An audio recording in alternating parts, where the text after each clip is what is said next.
Most of you have probably heard the analogy that open source is free as in puppy. That is, you're responsible for the care and feeding, and it's oftentimes a lot more work than you realize.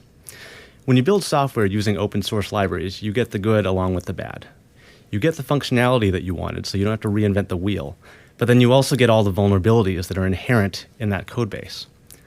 Today we're going to talk about software composition analysis. Specifically, what does real-world software look like from the perspective of library usage and inherited risk? We'll use data science to uncover some new quantitative insights on how open source libraries impact application risk. And we think you'll be surprised by some of the findings, so I'm going to start with a quick preview. Here are some of the things we're going to show you today.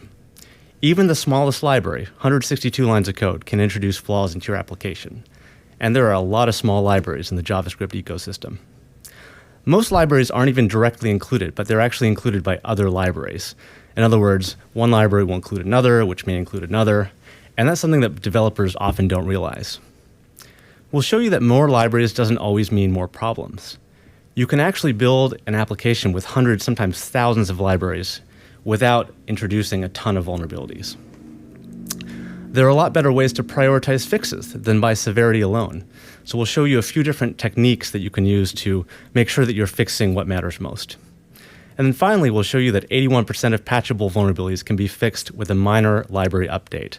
And most updates are small, even when one update may introduce a new vulnerability, which then you have to patch again. It creates this chain. So we'll do some analysis of that as well. A little bit about us. My co-presenter, Ben, senior data scientist at Scientia, spent his whole career in data science. I'm chief research officer at Veracode, and I've spent my whole career in application security. And so that's why we think you should spend the 40 minutes listening to us today. All the data in this report comes from the Veracode State of Software Security, which is something that we released annually since 2010. We take all the customer data from the scans that we do for our customers, we anonymize it, and then we report on trends that we're seeing in application security. As that data set has gotten larger and larger, we have teamed up with the Scientia Institute, who is specifically good at doing data science on cybersecurity data. And so they've helped us with the last few editions of this. These reports give us and the readers insights into industry performance. It allows our customers to benchmark themselves against their peers, and it gives security practitioners and developers advice for improving AppSec. One other note is that this talk includes more than what's covered in the report. We did this update chain analysis, which was not in the report, so that's going to be tagged onto the end. Also, we've made a point to tag every chart or figure that we've used that was from the report so that you can cross-reference it back if you happen to go read the real report. You can grab the report on the Veracode website or on the Scientia website. So today's agenda, we'll go over the data sources for the study and some inherent biases. We'll talk about library usage, both direct and transitive. We'll talk about the flaws that we saw in those libraries and some of the patterns that we uncovered. Then we'll get into that funnel of fix prioritization. How do you get at that huge amount of fixing and patching to do in the most appropriate order? And then what do those update chains look like when one library patch introduces a new vulnerability? As far as I know, this is the largest known quantitative study of application security findings anywhere out there, and it has been since its inception. This particular report covers 12 months, and that includes 85,000 unique applications and 351,000 unique libraries. Any report based on data that comes from an automated testing tool is going to have certain biases in it, and so I want to acknowledge those. There are always going to be false positives. That's things that the tool finds that are not actually there. And there are always going to be false negatives, problems that are there that the tool is unable to detect. Then there's selection bias. As I mentioned, this data set is based on Veracode's customers. So anybody who's not a Veracode customer or who doesn't take application security seriously enough to be using a tool is obviously not included. Customers also choose which applications they want to analyze, so that gives a bias as well. Finally, there's an attribution bias, which is more of an interpretation. As you're reading the report, as you're watching this presentation, you may have the inclination to blame the outcomes that you see on things that may seem relevant but are not actually the reason why things happened. So another way of thinking about this is that we can tell you about what we see, but we can't always tell you why. We can speculate on that. So now that the disclaimers are out of the way, I'll hand it over to Ben to start diving into the data. Thanks for that introduction, Chris. I'm really excited to be here. This is my first Black Hat briefing. And remarkably, I wish it could be under different circumstances, but I'm really excited to talk to you about the research we have today. So the first question we need to ask when we're thinking about library usage and the security implications of that is exactly how these libraries are being used in applications. And so the most basic question is just how many libraries get included in an application. So let's look at this first chart here. Along the horizontal axis, we have the number of libraries included in an application. Notice that it's on a log scale here. So equal distances apart here imply orders of magnitude gain rather than kind of a constant gain. And so we do this sometimes so we can have a better idea of widespread distributions when things get really disparate, a lot of variance. And then the dots here represent how many libraries get included in an application at various levels. So on the far left side, the blue dots, this is the 10th percentile. This means that about 10% of applications have less than that blue dot number for a specific language. And the right-hand side, the yellow dots, these are this is the top end, the 90th percentile. So about 10% of applications have more libraries than this. And the middle is the geometric mean. You can think about this like the median. It gives us a good idea of kind of the typical application, but it's robust to that big variance we see here. So there's a few things we want to point out. So first of all, there's just a large spread, a large difference among languages. So you have languages like JavaScript where it's typical to have hundreds of libraries included in an application. And on the upper end, sometimes thousands. I think the top end is something like a couple thousand libraries get included in a single application. Whereas other languages like Python, .NET, these have a couple dozen. And so this really illustrates kind of the philosophy and the culture that's built up around these languages. Whereas you have JavaScript and Ruby, which kind of have smaller libraries that have single functionality. So they're wrapping up a single function into a package that gets pulled in. Whereas these other languages are kind of more complete. You have families of functions together that get wrapped up in a library that get imported. So both of these have security implications. So with lots of small packages, you're potentially bringing in lots of code developed by lots of different people, increasing that risk surface. But even with the kind of more unified packages, you may be pulling in things that you don't need, functionality that exposes that risk surface potentially. So kind of both ends of these things, neither is better than the other, but they both have their security implications. Now, the obverse of this is how popular are some applications, how popular are some libraries. So how many applications use a specific library. So for this visual, along the horizontal axis, we have the percent of applications that are using any particular library, and the dots here are actually individual libraries. The color of the dots indicates kind of how dangerous they are, and Chris is going to go into this more a little bit later. But the dark blue indicates that there's no known flaws. The kind of gray blue there indicates we know there are some flaws. The light blue means there are flaws and there are proof of concept exploits for those flaws. And the yellow means we've actually seen those exploited in the wild. So again, we've broken it up by language here. JavaScript, the odd duck out here at the top again. We have libraries in JavaScript that are used in more than 90% of applications, which is just really remarkable that there are libraries out there that it's almost guaranteed that it will be included in an application. We're going to talk specifically about what those are because JavaScript is such a strange duck. And then as we kind of go down, we see things like .NET and Swift at the bottom there, where even the most popular libraries aren't even used in half, or in the case of Swift, like a third of applications. So there are no must-haves for those. But of course, JavaScript and Ruby in the middle, we have lots and lots of libraries that are used very, very commonly. And so kind of as an illustration, let's take a minute to talk about JavaScript. Because it is so weird, we really need to talk about it and get an idea. So on the right-hand side here, you have the top 10 libraries used in JavaScript. And notice that top one, inherits, used in 92.3% of applications. And even like the bottom of the top 10 is used in 83% of applications, almost 84%. So what we really want to do is kind of dive in and think about these and do a little bit of a case study. So as we know, JavaScript applications are incredibly small, incredibly numerous. I like to think about left pad. That was an incredibly small library. All it did was add characters to pad out a string in JavaScript. A developer pulled it off GitHub and broke like half of the internet. And so that's kind of the same thing we're seeing here. Really small libraries, particularly the top three, all have less than 1,000 lines of code each. And in fact, that top library inherits only has 36 lines. And what all that does is replicate some functionality that's in jQuery.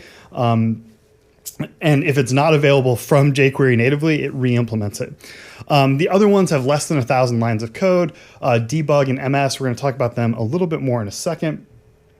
isArray, which makes this top 10 at 6, only has 4 functional lines of code and does exactly what you think. So again, these are getting pulled into applications really frequently.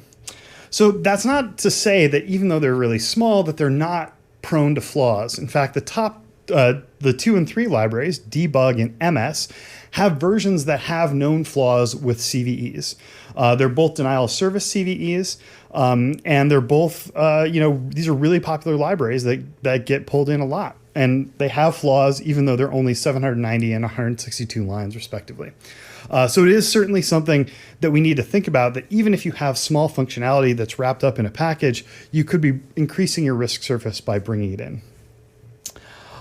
So when I've been talking about this so far as the popularity of libraries and libraries that come into applications, I've been glossing over a big thing, which is versioning.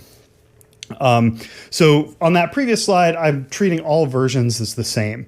So if any version of isArray gets included in an application, then we include it in that chart.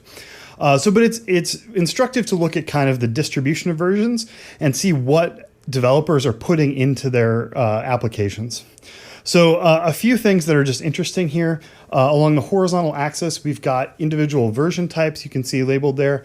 And the vertical axis is the number of libraries that have any particular version. Now, just one word of caution. I'm only showing libraries here that we managed to parse the version number in.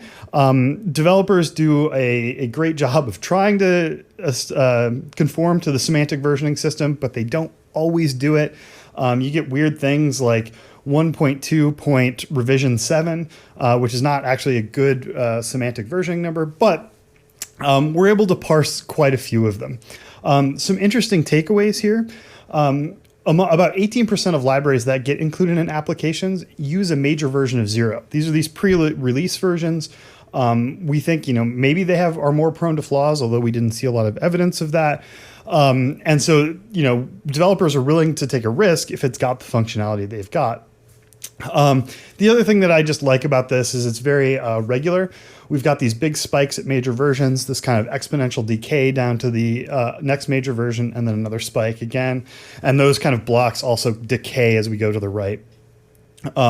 So there's more about this in the report. I encourage you to go look if you kind of want to dig out your own story. So when we're talking about including libraries into applications, there's really 2 ways that we can do that.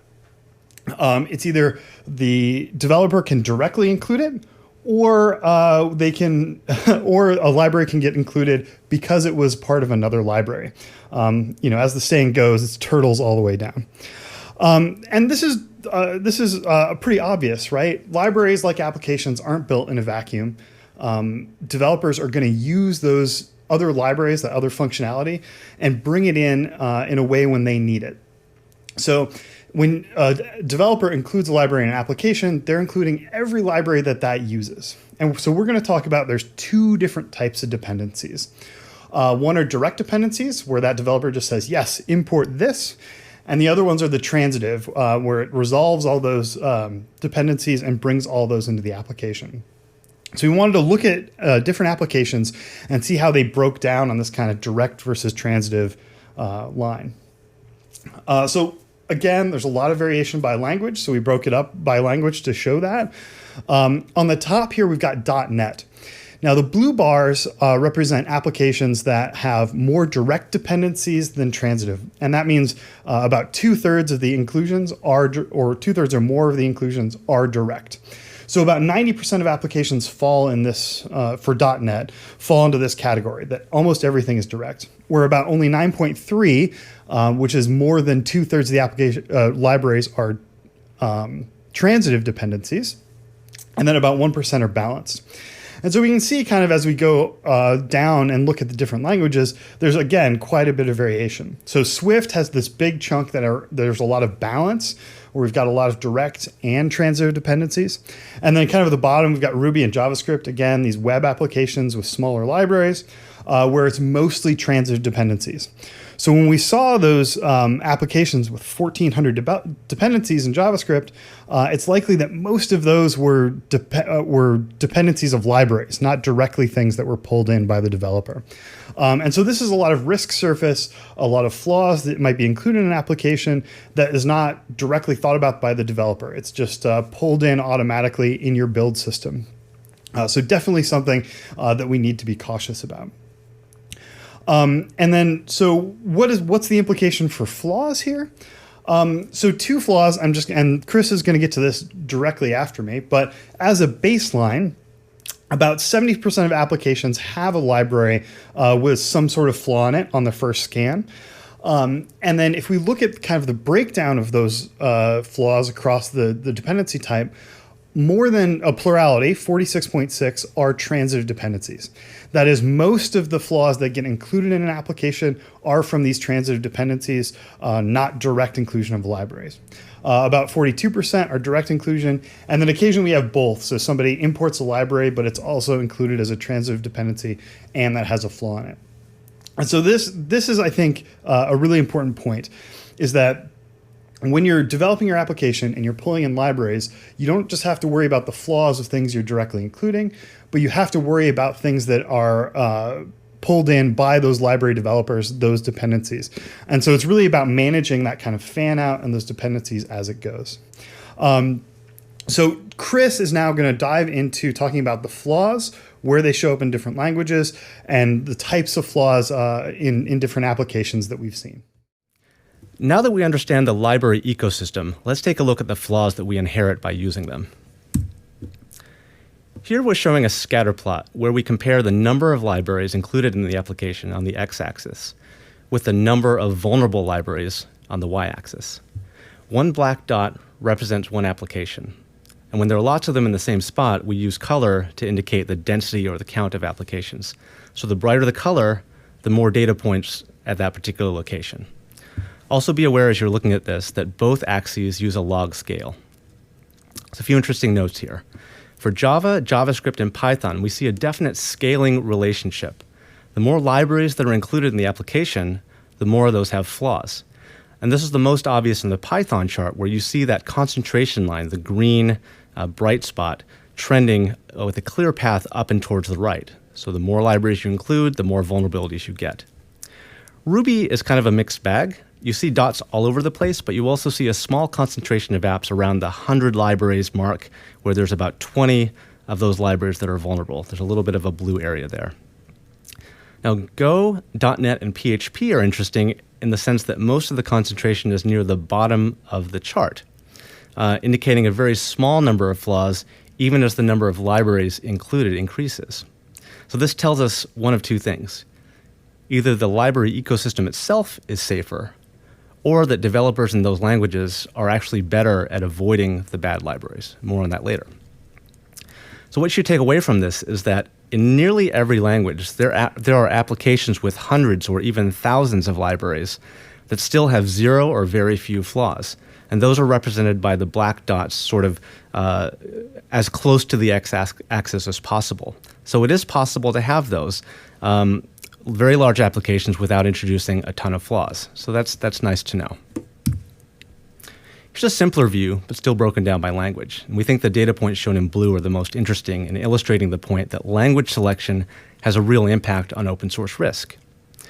On the horizontal axis is the percent of libraries in that language that contain at least one flaw. On the vertical axis is the flaw density, or the average number of flaws per vulnerable library. Let's start with Go. Go has a high percentage of libraries with flaws, but an overall low number of flaws per individual library. Now, compared with Go, PHP has an even higher rate of flawed libraries and over double the density of flaws in a given library. So if you pick a PHP library at random, there's a better than 50% chance it contains a vulnerability. So going back to what we saw in the previous slide, it would actually appear that Go and PHP developers are pretty good at picking safer libraries despite these really bad odds. Swift and .NET are both very different ecosystems from the other languages, tied to a particular operating system and deployment style. Both of these languages have a low percentage of flawed libraries, and .NET does better than Swift on both metrics, despite a library population that's over 17 times bigger. Now, instead of language, let's look at the types of vulnerabilities that crop up most often. Most people are familiar with the OWASP Top 10. 3 of those categories in the OWASP Top 10, shown in blue, account for nearly 3/4 of all the vulnerabilities. Cross-site scripting is probably not a surprise. It's been around forever. It's fairly prevalent. But the others may be a surprise. For example, A8, insecure deserialization, is number 2. And when we looked at first-party code, deserialization came in 8th place. But here for third-party is 2nd.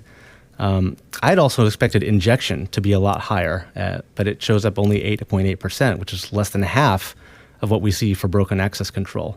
So it's not exactly what we expected it to be. Now, if we take all this data and we break it down by both language and flaw category, we can actually see where the hotspots are. I put a star by the categories that were in the top 3 on the previous slide. So to read this chart, take any row and column, say A1 and PHP. And that tells you that 18.6% of PHP libraries bring along with them at least one injection vulnerability. The darker the cell, the worse the situation. If we look at broken access control and cross-site scripting, A5 and A7, we can see they're not only top 3 overall, but they're in the top 3 regardless of language. But looking at the bottom row, insecure deserialization is heavily weighted towards Java and PHP. Now, we expect to see a lot of it in Java because the first really modern talk that brought attention to this category covered 0 days and gadget chains in Java. This was a few years ago. Apache Commons, Spring, Groovy, some of those. But apparently, PHP has a lot of it too. So insecure deserialization ended up at number 2 overall, almost entirely because of the volume from Java and PHP. If you look vertically, PHP just seems to be full of bugs, no matter which category you look at. So it's easy to look at this data and be overwhelmed with the sheer amount of vulnerable code that we inherit simply by developing software the same way that everybody else does, by borrowing functionality. So in this section, we'll look at some ways to prioritize what's most important to fix. There are a few different ways that we can take this huge list of vulnerabilities and filter it down. You can think of it like a funnel. Everything goes in the top, and then what we care about most comes out the bottom. So the first filter is pretty easy to understand. Not all vulnerabilities have exploits. Vulnerability reports contain a pretty wide variety of information. Sometimes a researcher will publish a very detailed advisory with information on how to reproduce the vulnerability or how to exploit it. Other times, a library maintainer will roll the fix into a release that doesn't really give much information about how the attacks might work. Most people don't have the skill to develop an exploit, but there are websites that crowdsource proof-of-concept exploits for known vulnerabilities.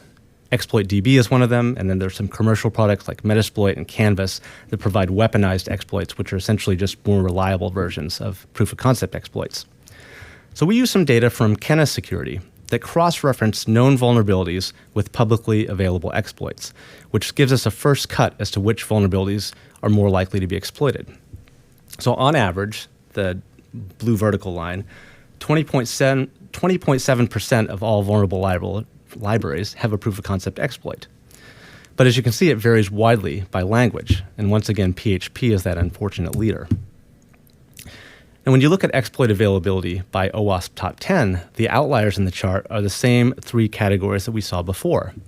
So not only are they more prevalent, they're more likely to be exploited, especially A8 and A5. Now you see that cross-site scripting is a little bit further down, only less than 10% of available exploits. But oftentimes cross-site scripting is so easy to exploit that you don't need to release a tool. So I would suspect that that number in reality is a little bit underreported and probably a little bit higher. In general, a skilled attacker can create an exploit for most of these, so treat any of these numbers as minimums.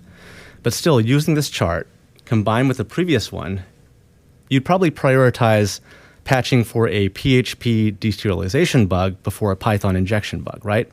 Even though they might still have the same high CVSS score, high impact, one represents more risk to the application than the other because of that presence of an exploit. Now, prioritizing the vulnerabilities that have a public proof of concept exploit gets us from 97.4% of applications down to 52.3%. That's pretty good, but there's more. Let's look at a couple other factors you can use to prioritize even further. Kenna Security provided us some additional data that tells us which vulnerabilities are being actively exploited in the wild. Now, they do this by collecting telemetry data from various network security vendors to demonstrate that. Now, obviously, it's impossible for any of these tools to detect every attack. The accuracy is dependent on having good IOCs, but it's still something we can use. So if you apply that filter, now you're down to only 25% of applications. Finally, we can look at how the application actually uses the vulnerable library. Libraries have a lot of code in them, aside from those tiny JavaScript ones. In plenty of cases, an application may be dependent on a vulnerable library, but not actually executing any of the vulnerable code. So for example, let's say I download a math library because I want to use the square root function. And it's a vulnerable library, but the vulnerability is in the Fourier transform function, which is something that I never call. So even though I'm using the library, it's impossible for an attacker to trigger that vulnerability because I don't use that function. So the Veracode product where this data comes from looks for an execution path. And if it sees one with a high degree of confidence, it flags it to say this application is definitely using the vulnerable library function. So if we use this as our final filter, that gets us down to 1% of applications. And this is not to say we should ignore all the other library flaws. None of these filters are perfect. There's false negatives at every stage, but this gives us a framework for prioritizing what's most likely to be exploited and what's most important to fix. One more piece of good news is that most fixes are minor. If you've ever been a developer, you know that a library upgrade can have side effects. Upgrading to a new major version can have a blast radius where stuff breaks unexpectedly. So for example, an API or a config setting might be deprecated, and so that would break other code that you're using that depends on those deprecated things. A minor version or patch is usually safe though. So of the 73.8% of libraries that do have an update available, the vast majority of them, 81%, are a minor version or less, minor patch or revision. Meaning there's a really good chance you're going to be able to apply that update without breaking anything. So let's say you're using a vulnerable library and you patch it. That's great. But oh no, now you find out the new version has a different vulnerability, so you have to patch again to get rid of that one. This could go on forever and ever, right? Well, maybe not. We wanted to figure this out because otherwise you just have to, you're in this never-ending cycle. So Ben did some extra analysis on these scenarios to understand what these update chains actually look like. And so I'll hand it back over to him to talk about what he's found. Okay, so as Chris said, things are never that easy. So we really need to look at what these update chains look like. So when you go to update a library, what's the next step? And so before we kind of dig into the statistics and dig into the data and see what it's like, it's instructive to think about it ahead of time and think about what possibilities there are. So let's start with the good possibilities. And there's two. The best would be there's a single update to a known version, to a version with no known flaw. That is, we just kind of move to the next version and it's fantastic. The next thing that's maybe less ideal but still good is if we can do multiple updates and get to a version with no known flaw. So you can update your library a couple times. Maybe you have to step through like major or minor versions, but you do get to that version with no known flaw. Now, the less ideal version is that there's no update available at the end of that chain. And that can either be immediately there's no update available, or after multiple steps there's no update available. Now, this isn't exactly the worst thing in the world because if an update is available, it may update a portion of the library that was flawed that you're using, and new flaws that get introduced don't necessarily affect your application. They're not on that execution path, or they're in a portion of the application that's never exposed in a way or that you can control in a different way. Now, there is one last possibility that we actually didn't think about ahead of time, but found in the data, is that the suggested updates are circular. So occasionally we'll have a library version update, another version update, and then we'll get to an endpoint and it'll say, no, if you want to avoid this new flaw, you should downgrade to a previous version. And so when this happens, it's not ideal. So you kind of have to pick your poison and where in this circle it might be that your flaw is. Now, that's fine. So we wanted to look at these all possibilities and see what it looks like, and then ask some questions about what these chains are. So first of all is just what is the proportion of those possibilities? Where do these end? How many steps occur in that change? And are they going to significantly increase that update size? So where we said we had mostly patch and minor versions, are we going to have to now move to mostly major versions if we check out the chains? And thankfully, I mostly have good news for you. So how did the chains end? About a little over 2/3 end in this version that we have has no known flaw. So about 34% get to that multiple steps to a version that's unflawed. And then about 33% is just a single step. So that's good. We can still do that. The 26.2, that's what you saw before. These are libraries that have no one-step update. And then about 6.4, you might have this multiple steps and kind of get stuck and there's nothing to go to. Now, blessedly, these circular updates are rare, only about 0.5% of the time. So you may have to kind of pick the least worst option in those update chains as you go. So that's good news for us. The next question, how long are these chains? Most are relatively short. So across the horizontal axis here, we've got the update chain length. We just looked at all those lengths. And we can see that most are length 1. The colors here is whether the final version has flaws or not. The blue is no flaws. The yellow has flaws. And in fact, 90% of the chains that end in a version that doesn't have a flaw actually are less than or equal to 4 steps. So you're only going to have to do 3 updates before you get to that end chain, 3 little jumps. Now, interestingly enough, occasionally we get these really long ones, like 33 updates to the final version. But again, those are blessedly rare. And because that ends in a version that still has a known flaw, you may be able to pick something else along the way that has a flaw that's more amenable to your application and is a little safer. So it's about managing kind of what those flaw types are. Now, as we've seen over and over again, these things vary by language. And so .NET tends to have these really long update chains.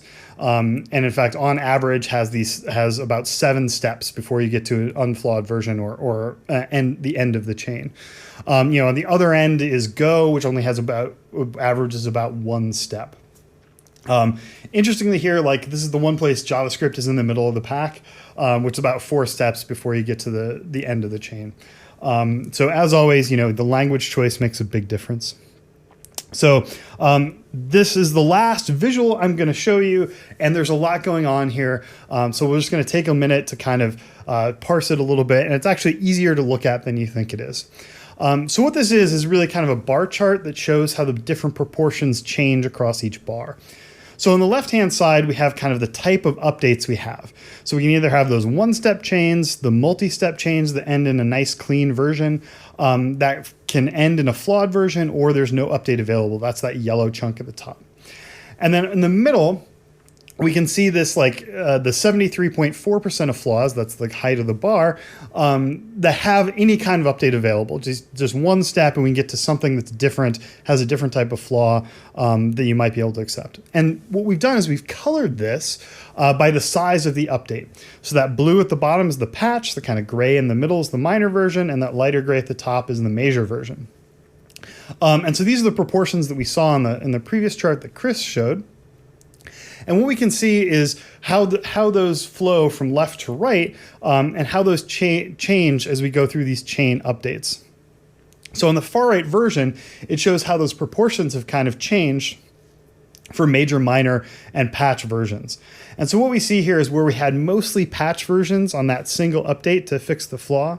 On the right-hand side, we have mostly minor versions. So that blue that goes across to the minor version, it shows about a third of them that were patch updates on that first step end up being minor version updates in the chain step.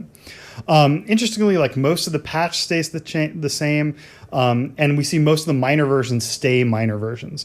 A few go up to major version updates, and then about 10% of those go and don't actually have an update at the end of the chain. So that's what those kind of different flows show. So this is like a good outcome again. About 2/3 of our flaws have that good ending, and still most of those, about 75%, are small updates, minor versions or less. And so we're in good shape. Even though we know that you can do multiple updates, we're still going to end up with a clean version most of the time that's going to be a small update. So that's the last visual I have. I'm just going to end with a few takeaways, and then we can get to some questions that I will answer in a month and a half when I present this on a webinar. So the first takeaway is open source software has a surprisingly variable number of types and quantity of software flaws. I don't think it would come to a surprise from anybody that, yes, open source software is flawed, but the extent and the types and the changes were something that's really interesting, and pulling those apart and understanding how those interact with applications and their use, I think led to some surprising results. I think this idea that most of the flaws that come from transitive dependencies is really important to understand. So when you're writing an application, you're pulling in all that data, you have to understand or pulling in all those libraries, you have to understand it's not just the libraries you're directly including, it's everything that those library developers used, and those library developers used, and those library developers used. So you potentially have to manage, hundreds of developers when you pull in one library. And really, it is about management. It's not just it's about management and prioritization. It's not just fix everything, update everything. It's about fixing the stuff that's important, things that have that proof of concept, things that have that exploit in the wild, things that can be fixed with just a minor update. Those are easy things to do, and they don't mean a huge refactor of the code. And then, of course, language selection does make a difference. Developers don't always have the luxury of picking the language ahead of time, but sometimes they do. And if you're worried about security in your application and know kind of what the application you're building is, some of this can give you guidance on what language you might want to select versus shy away from.